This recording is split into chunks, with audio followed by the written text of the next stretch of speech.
I'm going to jump in really quick. Sorry, we have another reporter that joined us, Chad from Comic Watch. So wonderful. Ro-taniah, Tony of Starcatcher, and Osora. I'm sorry, you were just one. Chad did want to check if you're comfortable with being on camera video recording. Sorry, yeah. Okay. Totally fine, yeah. Okay. So we'll work you into the rotations. I didn't want to interrupt you if we were in the middle. So sorry. Sure. Where did we leave it off? I'm so sorry. Oh yeah. Okay. So I think for me, I already really struggle with labels in general. I've never really been able to label myself because I'm always so confused about like, do I fall into this or this? And it's been like that with my characters too. So I think like, for example, Sora, my main character, right now in this version of the story, he is his love interest is Arius. But in previous versions, it's shifted to like Catalina and other characters. So I think for me, like even now, I do have such a hard time labeling them because I'm not good with them. And I think that it's more of just like a readers read it and they say, where did like who identifies with that character and who can relate to that character? And if someone sees this character is like, oh, like this is a pansexual character, I'm like, yeah, sure, like go with that, like that works. So for me, it's not like I have an idea like I need to make a lesbian character. I need to make like a trans mask character. It's more just like I suppose they fall into that category. Yeah. Yeah, a lot of people kind of going with the queer thing, but like a lot of people clock that like Tommy was ADHD before I even mention it, or like Lucas is autistic. Like they were like, this is like I see myself in him so much just because of how he acts without actually necessarily needing to put that label in the story where I'm like, yes, you're autistic. It's just like, no, he's just who he is. And like those traits match up. And if they see themselves into that character, that's what matters the most. So basically, it's like when I'm describing that, like you have your characters basically like being developed as the story goes on, and by the events that go around them, rather than like have everything be determined. Yes, and also there's so many. I think similar with you. There's so many different versions over the past like 15 years of my characters that it's like it's sort of just the lore builds itself, and then it ends up where it's at right now. So it's like these characters have been around so long.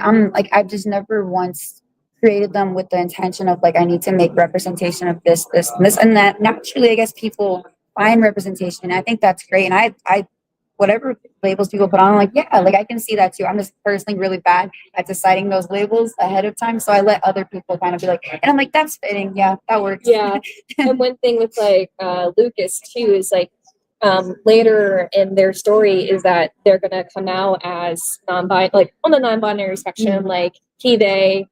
Demi boy, that sort of thing, and that was not my original intention at all. But the more that I wrote, him, it's just like that just felt the most natural. Where I'm like, this feels good to put that as a character trait for them, is because that just feels right for them. But that's not something that I immediately put out there. It's just something that we're all going to discover together as we go through the story. They're kind of just like real people, and I think that's really what it is. We never really know what's going on, and it's just. The whole point of a lot of our stories is kind of learning to accept yourself and kind of be yourself. And you're just learning and growing as you go. Fine. We have one more. No worries. And we still have one more. It's on her way. So you guys are just amassing. From the beat, we have Tony from Osora, Ro-taniah of Starcatcher. Feel free to work in your question at any point. I'm not sure where we left off at. Sorry. Yeah. Okay. Yeah, like both of us. Yeah. So your turn. What is it about the Webtoons format and that appeals to you, and how does it affect the way you write your story?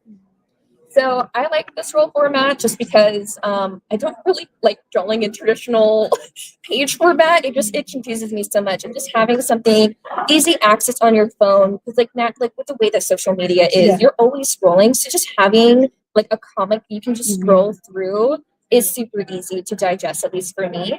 And you can get some really cool dynamic shots with like scroll format. Like you can really get like really good surprises and cliffhangers that way versus you just seeing it like when you first open a comic book page. Some of the page layouts are so beautiful, but you can easily see like where it's going to end versus the comic format. So when I first started with Webtoon, I got reeled in by all those ads for like World Olympics. So first of all, I'm like, oh, I really like this. I really like it. It's really easy to like, I can actually create it. I don't have to like zoom in to make things Yeah. bigger. And the independent platform on Canvas or Webtoon just made it so easy to post there that it helped develop my skills, and then transitioning over to originals, it's really helped me grow as an artist and a platform that way. I think for me, when I first posted Osora on Canvas before it was an original, it actually was like the traditional comic format because I loved manga growing up and that's just what I knew. And I was like, no, I don't like scroll format. But like now that I switched over to it, when I became an original, I switched to doing scroll. I realized you can put so much more detail into it. I don't have to zoom in anymore and do these tiny panels sometimes. And I like that so like with the scroll format, you make the picture so much longer and you can do so much more with it, I feel like, than like versus like the panels. You can always kind of see what's happening in the next panel. So I'm one of those people that read something, I'll look down at the last one. I'm like, oh wait, I spoiled myself.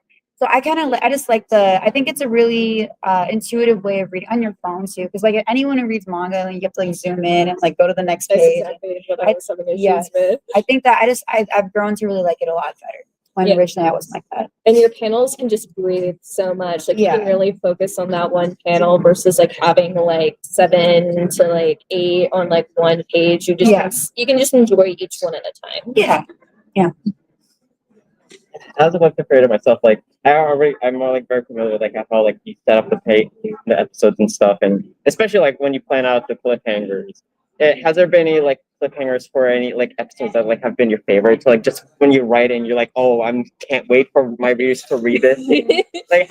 Which one do you think would be your favorite cliffhanger from like one of those episodes? So we're both really bad at cliffhangers, and all of our comic sections are screaming at us constantly for them. Yeah. But I feel like that's kind of like what you need to do as a comic creator, just how you would like in a traditional format. You want to have that page turner, and you want to where you can get to the next episode. I think one of my favorite cliffhangers that I did was right before Lucas and Thomas's first kiss. It was the second time I baited them into a kiss, where like I showed them from a wrong angle, or like the other angle where you can't see their profiles. So that one was really good, where people are like, I've been fooled once, I don't want to be fooled again. But I do have some cliffhangers in season 2 that are coming up that are very mean, and I am not sorry in advance. It's just like, it's gonna be angsty, but it's gonna be good. It's just I'm expecting a lot of riot. Yeah. How far advanced do you plan your story, and how much do you change based on reader response? I have so many episodes of buffer. With season 1, I wrote all of season 1 because I wasn't sure if I was going to get renewed or not. But with season 2, since I am well established and I know I'm going to get renewed, I'm slowly building season 1. Right now I'm going to have like 20 plus episodes of buffer. I don't really let the comments dictate how the story is going, but if they like how I represent something, I'll add a little bit more of it later. Like if they like how I handle, like they really love how I handle like mental health and how I draw it, I'm going to make sure I continue on. But when it comes to like character interaction or like certain plot points, it's like it's in my head, and I appreciate the feedback, but this is my story. Yeah. I think it's similar for me. I mean, the entire story has been written out in my head for like, gosh, like close to 10 years now. So I also don't let the comments like dictate the overall story. But for example, if it's like this series goes like the side characters and stuff, and people are like, oh, I love this episode because I got to learn more about this. I'm like, oh, people actually care. So I'll throw that in there. And like I always get the comments like, oh, we want more of the girls, or we want more of a certain artist, and it's like, it's yes, I'm glad that you like the characters much, but I don't really let it impact like the actual story, because it's just I want to be true to myself and true to the plot line and stuff. So kind of like Rose said, it's just I will take the feedback and consider it in certain aspects. And for me, by the way, I don't have a very long buffer. Mine is like an episode. 2 different people. Yeah. I will say though, Starcatcher is actually like an alternate universe of my main series, Dark Children, where Lucas and Thomas are just side characters. But my fans loved Lucas and Thomas so much, they wanted them to get together. They wanted to see more of them, but I'm like, doesn't really follow the plot. And that's when I made Starcatcher on Canvas. It was like, fine, you guys want more, doesn't fit. Let me just do a college setting. And then a couple months later, I got my original offer. I'm like, of course they want the BL. They don't want my fantasy sci-fi. They want the BL, but it's fine. It's taken me very far and very very happy with the opportunity. Especially just to be able to develop those characters so much more authentically than what I probably would have had if I just written my original story. So what do you, as you've written more and more, what do you know now that you wish you knew when you started, that, you've learned along the way and has made you a better? Play with it. So when I first ever started drawing comics, I was working 2 full-time jobs. I was also a full-time art student, just trying to put myself through it. And then I was reading webtoons in my very limited.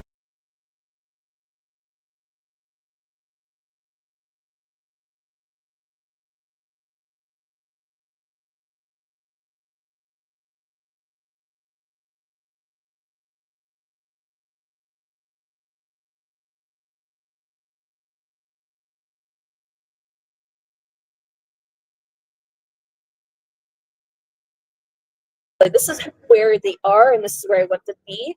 This is how I'm going to do it. Before, it was just kind of like I'm a very character-driven writer, so I was just kind of letting it go with the flow, which I still kind of do, but it's much more thoughtful now. So if I were to go back to my previous self, I'll be like, please just think about it a little bit more and just have a little bit of more buffer. Like, maybe draw a couple more episodes before you just don't post it as soon as you draw it. Like, maybe just do some proofreading, please. Kind of go from there. I think for me, like the biggest thing that held me back in general when I first started, even in the beginning of originals too, I like would get very focused on like this. I would go back and read something from like a year ago, be like, oh my god, I hate how I drew his head. I hate how I did, like I would keep going back, and this is every version of Osora. That's why it took me so long to even post Osora to begin with. But like I would just always go back and redraw things and like redo full chapters almost. Like not redo, but like go over and fix a lot of things. And it would just take so much time that I could have been working on the chapter. And I realized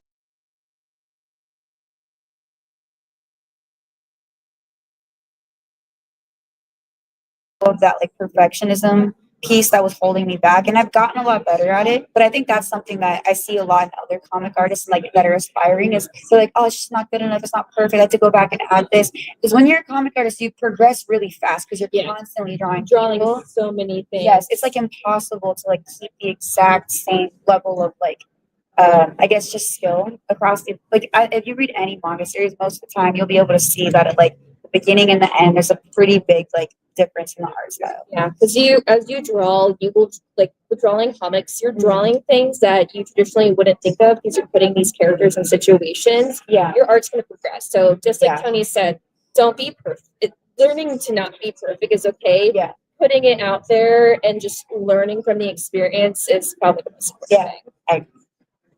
How would you say the transition from canvas to original has changed your like art, and how would you say like editorial feedback that you're getting as an originals creator helps you?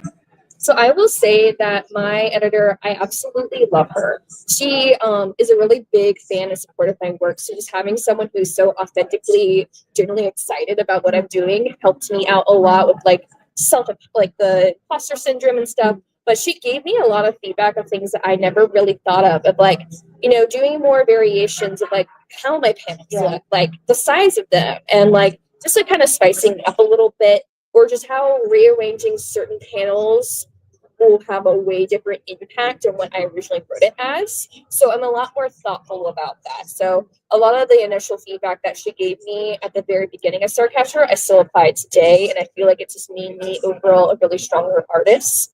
And then now that when I'm working on my new series as well, since this story is going to be a lot more plot heavy, which I'm not exactly used to, she's really helping me lay those stepping stones that I need to make sure I'm getting that point across. I think for me, I already mentioned this, but for me, the switching from the comic format to scroll format was kind of a hard transition because I wasn't used to it. So my editors really helps me to like, make this panel bigger, make this panel like this is a really important shot. Because I was so used to like making really small ones to make them fit in like a one page. So it took me a bit to get used to that, and I really did like the change. Like I'm glad they helped with that. And also it was like they would suggest things like, oh, like, why don't you try like switching like to doing like this, like a side flip or like a different angle that you would think about. And, like it really does add to the story when you're doing stuff like that. they taught me about that rule. I forget, it's like the 180 rule, I think, where you have to keep them on the same like side so you don't confuse them. Like I Yeah, used to not do that.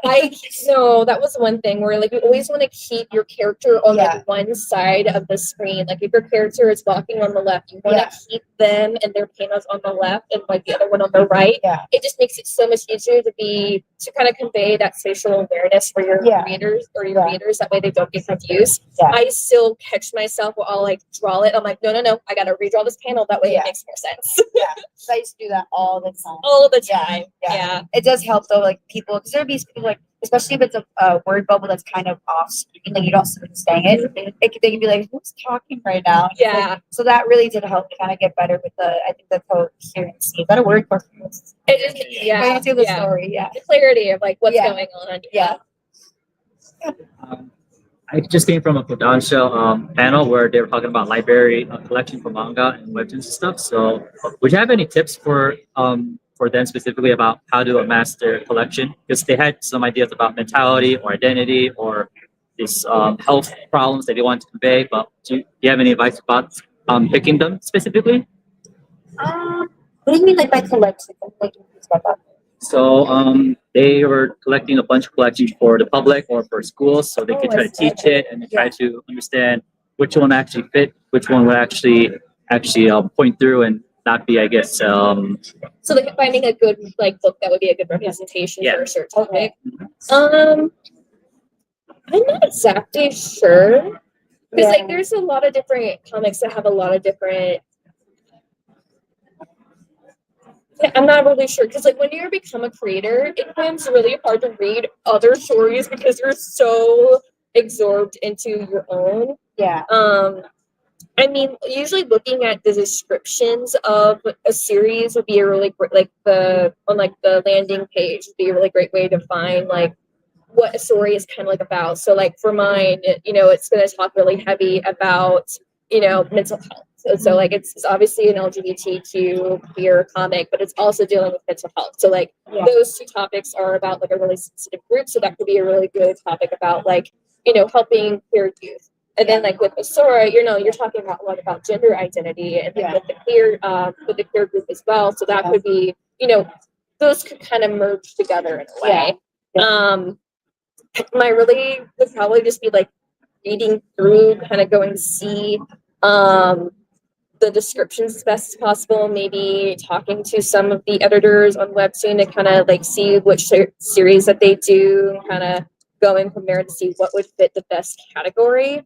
But I'm not exactly sure about if there's like a resource that categorizes. I mean, actually the news update on Webtoon has a lot of new categories. So like coming of age, BL, LGBTQ, that sort of stuff. So that could be a good way to start, is looking at the categories that they've updated and kind of going from there.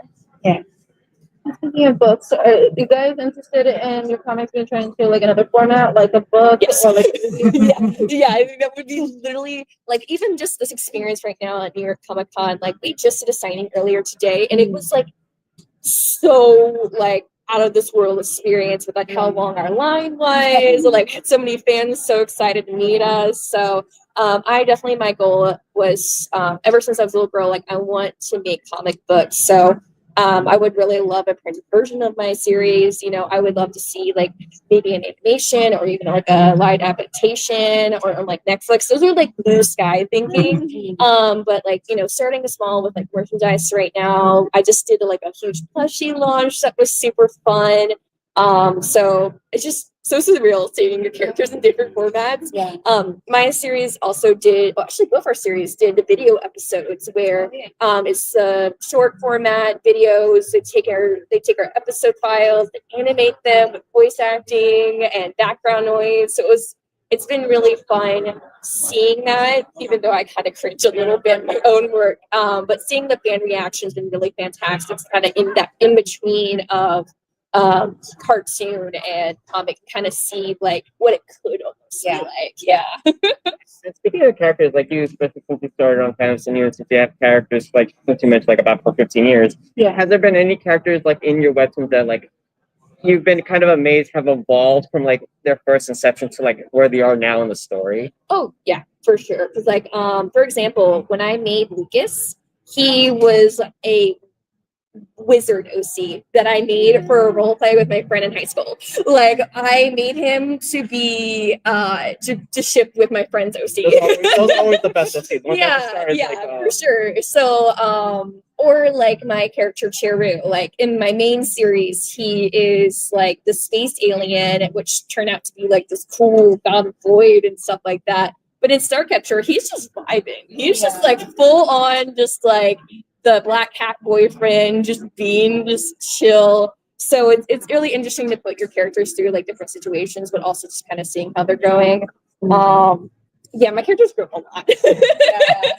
Me too. I think like there's some intent, like things that I intended for it to be like, for example, in the beginning of the story, some of my characters all of my characters are very flawed.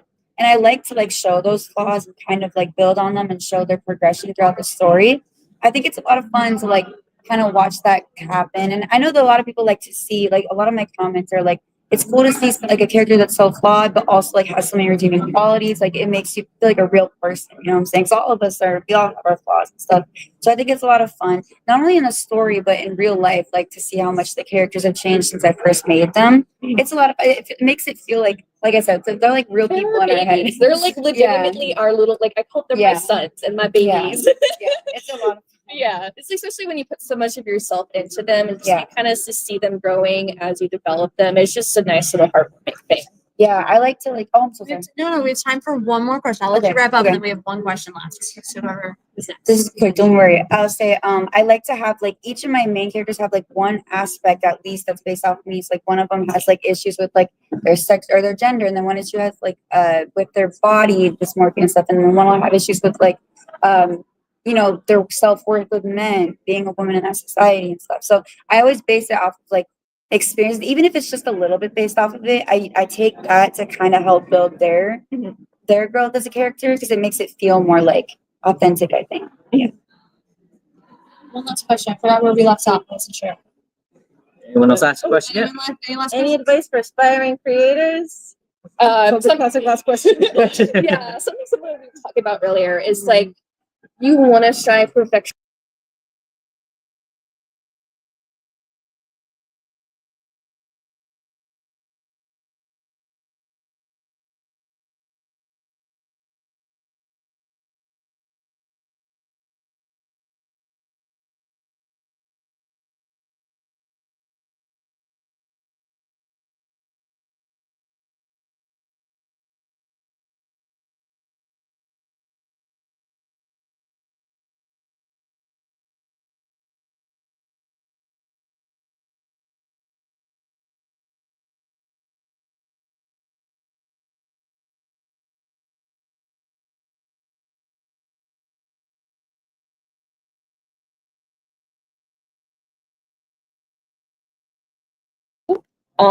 And just have fun with it. Yeah, I think the same thing. Like, I think, like I said earlier, like, just embrace the imperfections, but also just like Rose said, it has to be something you're passionate about. I don't think this is a career path you can go down if you're not passionate. Like, I had some friends who like they see that I'm like making money from it. Oh my God, you think I could do that? Like, what would be a really popular comic? I'm like, well, it's like, listen, the amount of work you got to put into this. You can't do it if you're not super obsessed with it. It's a lot of long nights. Yeah. It's a lot of like 80-hour work weeks some days if you're meeting deadlines. Yeah, and it's like it looks like so much fun. It's like, oh my God, you love doing that. Like, it's like so easy just making money. Because like it is easy in a way because it's like I love to do it, but it's also so much work that you have to love it. If you don't love it, it's like you're gonna be miserable. Yeah, for sure. Some people will work themselves to death over comics. Yeah, and it's like it's definitely not for the weak, but you know, if you're passionate about it, go for it. Yeah. Thank you so much, all.